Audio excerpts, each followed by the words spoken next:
This is Rosalie, and I want to talk a little bit about self-care of mind, body, and spirit. Uh, and this is uh, Fridays with Rosalie, and I try to give you some thoughts to ponder because my goal is to inform, to entertain, and to inspire. But most of all, I want to give you something to think about. And when I say self-care, I'm talking about the total you, your mind, your body, your spirit, because they're all connected. The intellectual you, the spiritual you, and the physical you. They're not three separate entities. You know, just be aware of how the connection of the body and our thoughts, our feelings, our beliefs, and our attitudes can affect us in a positive way or in a negative way. You know, our minds, our thoughts can have a strong effect on our physical health. So I suggest during this time of pandemic, whether you live in a house alone or whether you live in a house with someone, uh, eat regularly on schedules, try not to skip meals. It's very important to have your breakfast. Now, I don't always eat lunch, but sometimes, some days I just eat 2 meals a day. But I suggest that you be cognizant of your health and eat healthy and eat regularly. Also, drink water. Not coffee is good, tea is good, but water is very important. It's important to keep the body hydrated. Uh, you know, I know some others have a tendency to look to sweets for comfort. Suggest you limit the amount of sweets that you intake. When you think of things, if you're angry about the country being shut down, angry because you're in the house alone, angry because you are social isolating, uh, angry can be very destructive to you, whether or not it's a way, and it can be a way of hurting yourself. And I said, don't burn bridges with other people as you may be angry or displeased with something someone close to you will say or do. You know, I heard as a child, it says, don't cut off your nose to spite your face. So be careful. Think about what you say and how you act. But angry can be an enemy, but it also can be a healthy tool. It's how you use that anger. Do you use it to grow or do you use it to hurt yourself? And when I say, and you can hurt yourself in a number of ways. You can hurt yourself by overeating. You can hurt yourself with how you respond to what someone says to you. You say that being lonely is not always being pleasant, but you can be alone and not be lonely. And you can be lonely as well as alone in a group. So be aware of your feelings is what I'm saying. Loneliness and isolation are slightly different. Isolation is kind of a disconnection from life. You know, you draw back, but you can use that time of isolation as fertile ground for your creativity. Not be negative about that. You can look at your mood and grow, and not let it grow dark in what I call the forest of despair. But use that time in a positive manner. Arrange to meet a friend for a walk. Get in touch with a support group. Read a book. Write letters. Send cards to people you haven't connected with in a long time. Send a card. Write a note. Says, thinking of you. I know someone said they had heard from an old classmate they hadn't heard from in years. Check out YouTube, because there are all kinds of stuff on YouTube. What else is there? Oh, we talked about the spiritual side of you. Doesn't necessarily, some churches I know are having Zoom and doing services on Facebook, and that may not be your spiritual tool, a way of showing your spirit, of expressing your spirituality or making a spiritual connection, but there are support groups.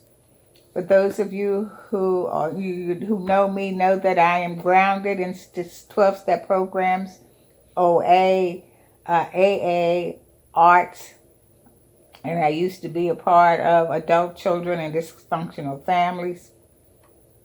So whatever is out there for you that you may be able to connect with, I suggest you do that. And if you don't have a group, think of forming your own group. There are writers groups. There are courses offered online to expand your mind. Now, I have signed up for a writing workshop. It's tomorrow from 9:30 to 12:30. It's a Get a Call title. I think it has something to do with get away from home, a retreat at home. I've also signed up for a religious course with a program that Temple has. It's called OSHA Lifelong Learning Program at Temple. So I'll be taking that in next month.